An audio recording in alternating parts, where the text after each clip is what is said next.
Hey guys, parang nag-crave ako ng chocolate guys. Hindi ako buntis guys ha. Sana buntis. Pero guys, parang kailan pa kaya ako nakakain ng Toblerone guys? Meron naman dito guys, pero parang wala eh. May mga chocolates kasi na ngayon nakakita ako ng chocolates na Toblerone. Ayan po guys, ayan. Malaki po siya guys. Siguro matatapos ko to tomorrow or the next day. Hindi maano eh. Kain po tayo guys. I know this is not good for me because I'm not gonna lose weight with this, but I'm just kung minsan kailangan mo lang talaga ng sweets. May excuse pa. Ayan guys. Kasi nagpunta ako dito sa isang store. Parang buy one get one ata ng chocolates. Iba yung pinunta ko dito guys, pero yung nadala ko chocolate. Na Ferrero. Parang nag buy one get one yung Ferrero nila. Kaya nakumuha na ako. Para pull natin guys. Ayan. Excited lang ako para matikman nyo din po. Toblerone. Pero 180 calories. Diyos ko po.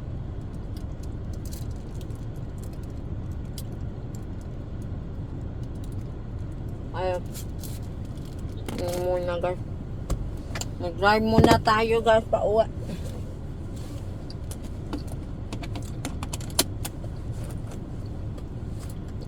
Galing ako trabaho guys.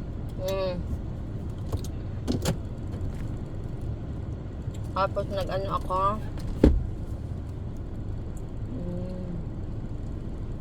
Nag-stop by ako dito sa may tindahan.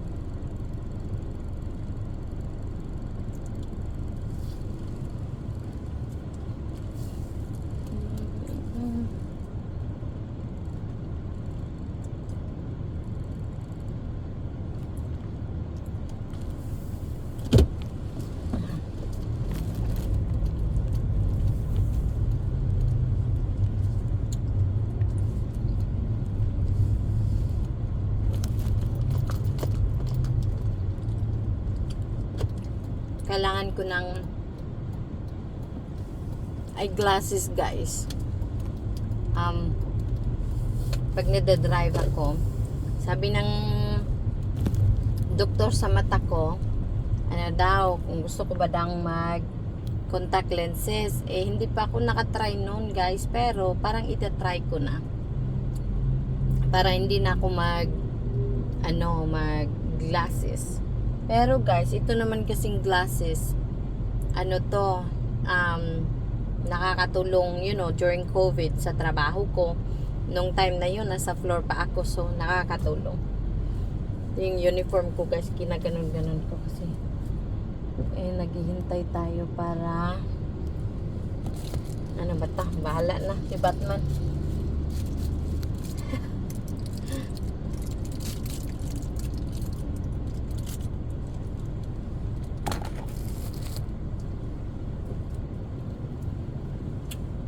Daming sasakyan. Ayan, punta kasi tayo doon sa may guys.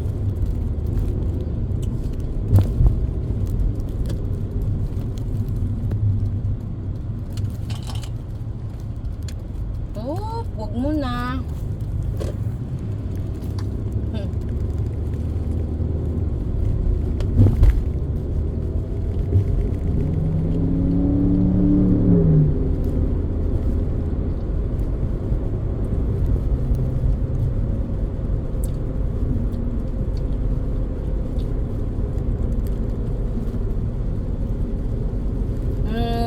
Magda-drive guys, talaga, kailangan din ng disiplina.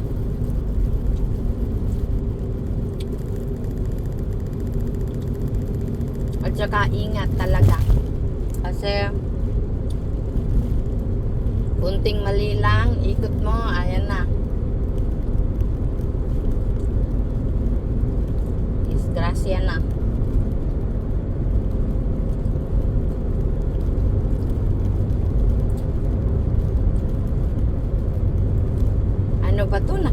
adik naman tong Toblerone. Nako.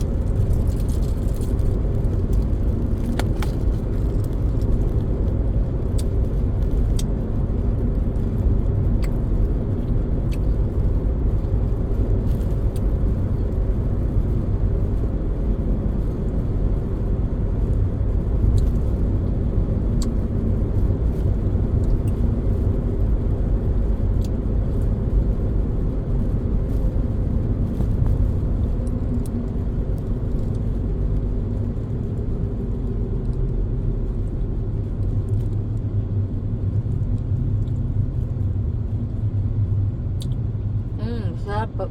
Masarap talaga. Ang Toblerone kaya medyo mahal. Sana someday guys. Sana mag-succeed yung YouTube channel natin. Para makapamigay tayo ng madaming chocolates. Kahit ganito guys, Toblerone. Sana makapamigay tayo nito.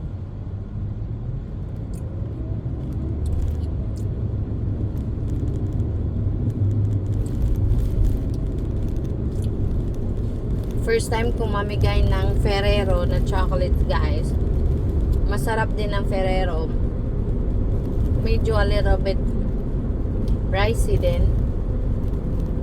Pero mas sa isang siya pack. Medyo a couple, madami-dami naman yung makapag-share naman kayo. Kaya guys, sabihin niyo po yung mga friends niyo mag-mine na. Para naman po may chance din sila guys. Yung mga kakilala niyo.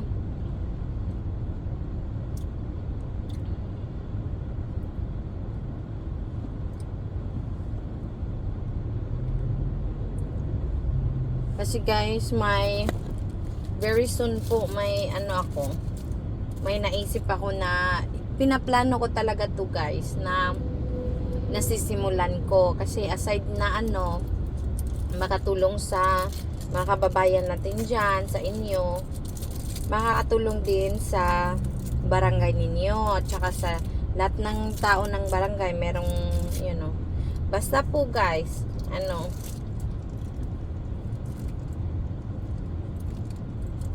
alam na ko, enough na ito ngayon, wala na.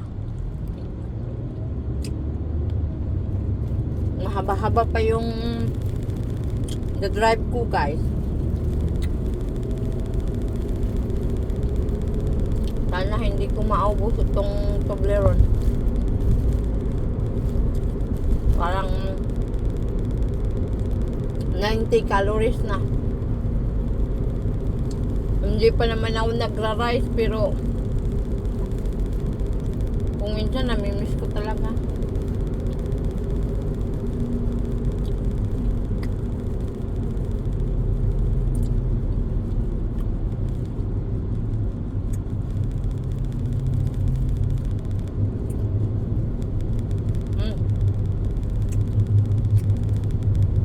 Talaga mga driver na iba na to, hindi nag-iingat.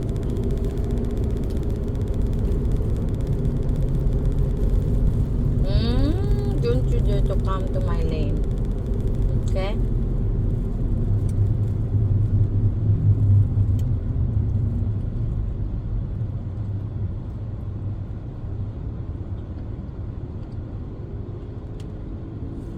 Malapit na po tayo guys bahay.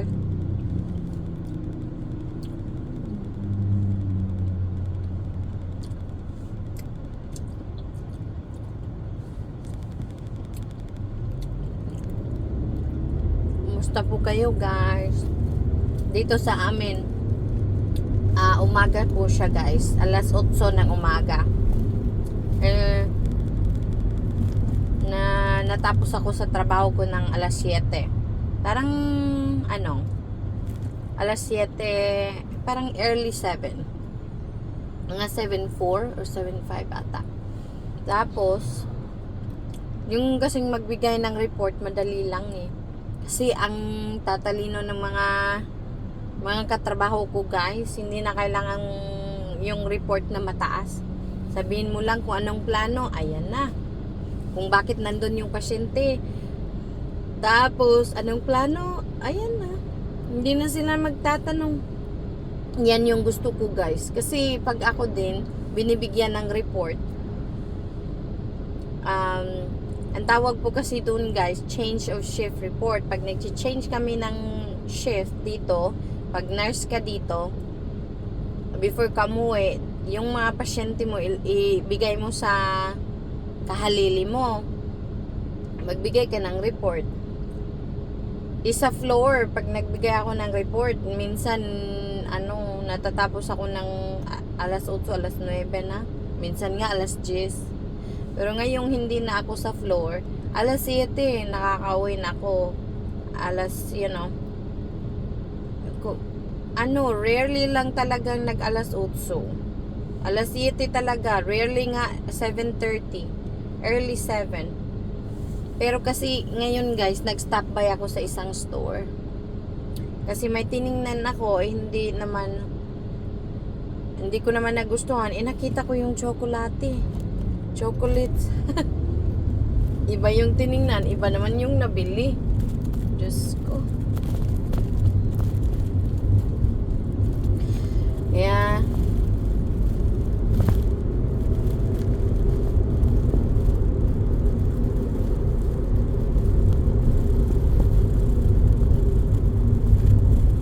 tsaka sa trabaho ko ngayon guys, in 3 months, makakapagtrabaho na ako ng one shift, one day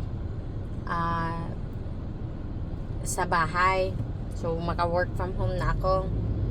Tapos pag nag-isang taon kami, dalawang shift sa bahay. Tatlo lang yung shifts namin in a week guys. Dito sa Amerika, pag nurse ka dito, may choice ka. Most of the nurses here works 12-hour shift. So 12 hours yung shift mo pag sa hospital ka, pag sa outside ka, sa outpatient. Pero mostly sa outpatient din. Yung mga clinics ba guys, tagi 8 hours. Pero meron naman siguro. Pero I have not tried kasing magtrabaho sa mga clinics. Sa hospital lang kasi ako. Tapos ngayon, noon sa floor, sa hospital talaga. Pero ngayon, hindi na sa hospital. Sa office na lang. Tapos, pero yun pa din yung schedule guys. 3 days a week yung trabaho namin. 3 nights kasi night shift ako. Tapos, full time na yun guys, yung 3 nights. Sino po yung mga may mga kakilala na mga nurses dyan? Hi po. Hindi po biro maging nurse guys. Madami ka pong dadaanan from the very beginning pa po ng pag-aaral mo. Kaya saludo ako sa mga nurses kasi yung pag-aaral pa lang, hindi biro. Pag nakatapos ka na, hindi din biro maghanap ng trabaho. I mean, dyan sa Pilipinas, dito okay lang. Very easy maghanap ng trabaho as a nurse. Pag nakapunta ka dito. Pero po, yung trabaho din kasi ng mga nurses, hindi biro. Kaya, ako nagtatry my best talaga na hoping someday maka-work from home para madami na akong time kay Ava. Nurse pa din, pero mag-work from home na. Tsaka, malay mo, pag nagbakasyon ako dyan, nag-work pa din ako, diba? Nag-work ako ng 3 days. Tapos yung the rest, makapaggala-gala naman dyan sa Pilipinas. Hoping someday. Ay, nako guys.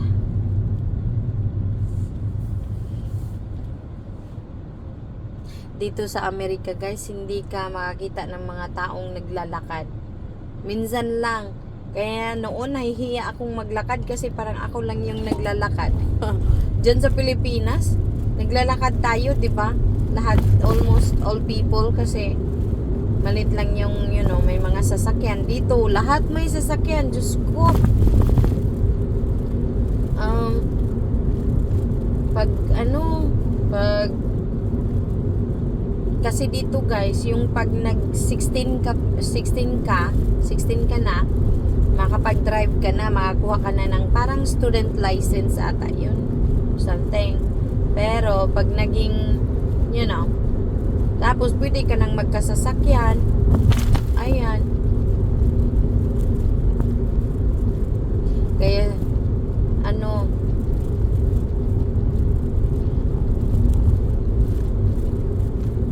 maagang nagda-drive yung mga dito guys, yung mga bata, mga kabataan. Kaya naging 20s na sila, 30s, magaling na silang mag-drive guys. Tapos yung trabaho, yung most ng mga dito empleyado, nagtatrabaho sila mga 10 minutes, 15 minutes, 30 minutes. Ako 15, almost an hour yung drive ko patungo sa work. Kasi doon ako nagwo-work.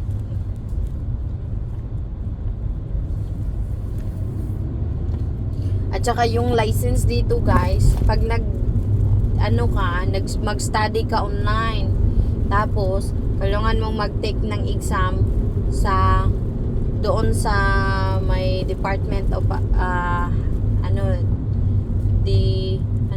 Department of Public and something, Department of Transportation, something like that. Pero guys, nung nagtitake ako, parang online lang yung exam. Tapos siguro chini-change na nila kasi kailangan na daw ngayon pupunta ng mag-exam. Tapos aside sa written guys, i-exam ka din ng magda-drive ka. You have to park. Sasabihan ka ng parang nag-o-observe sa'yo na okay, you park, parallel parking, you park like this, or pag nagawa mo yon, pasado ka na. Sa awa naman ng Diyos, isang beses lang akong nag-take ng written at saka nag-take ng ng practical, yung sa driving. Naalala ko noon, umuulan pa, ang lakas ng ulan. Tapos naka-raincoat nga yung sa akin, nag-observe. Tapos sabi ko, alam mo naman na nag-glasses ako. Sabi ko, makita ko pa kaya to. Ang lakas ng ulan. Tapos alam mo yung very foggy siya sa loob ng sasakyan. Pero nagpipray lang talaga ako guys na sana makapasa. At pag hindi naman, there's always second chance. Ako kasi guys, pag nag-take ako ng mga exams, I don't expect a lot from myself. I study hard, pero hindi ako nag-expect na makapasa ako. Hindi din ako yung tipo na tao na alam mo yung sasabihin na okay na to, I studied so hard, pasado na ako. Alam mo yun, nag-i-expect. No, I won't expect kasi para hindi ako ma-disappoint. Ayan, lang ako. I study. Tapos ayan, karating na tayo guys. Dito na.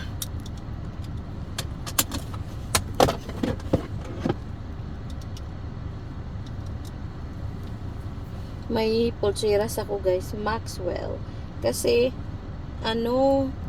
binigay to ng manager namin. Ayan, sabi niya kumuha daw kami ng bulaklak. Ito air plant. Sabi ko, pag air ito, hindi pa diligan ba ito? Kasi parang mamamatay na eh. Sabi niya, hindi daw. Sabi ko, parang mist lang siguro ng tubig. Ayan guys. Yan, parang sabi ko, wala, baka mamamatay ito. Ayan, ginawa daw niya ito guys. Ayan, di ba? Ang sweet kasi doon sa nurses week ng mga nurses. Ayan. Yung bracelet at saka ganito. Tapos mga food. Kasi dito guys, nagsiselebrate kami ng Nurses Week once every year. Tapos binibigyan kami ng mga giveaways katulad noon, backpack, alam mo yung tumbler ng water. Doon sa travel ko noon, nung nagta-travel pa ako, agency ko.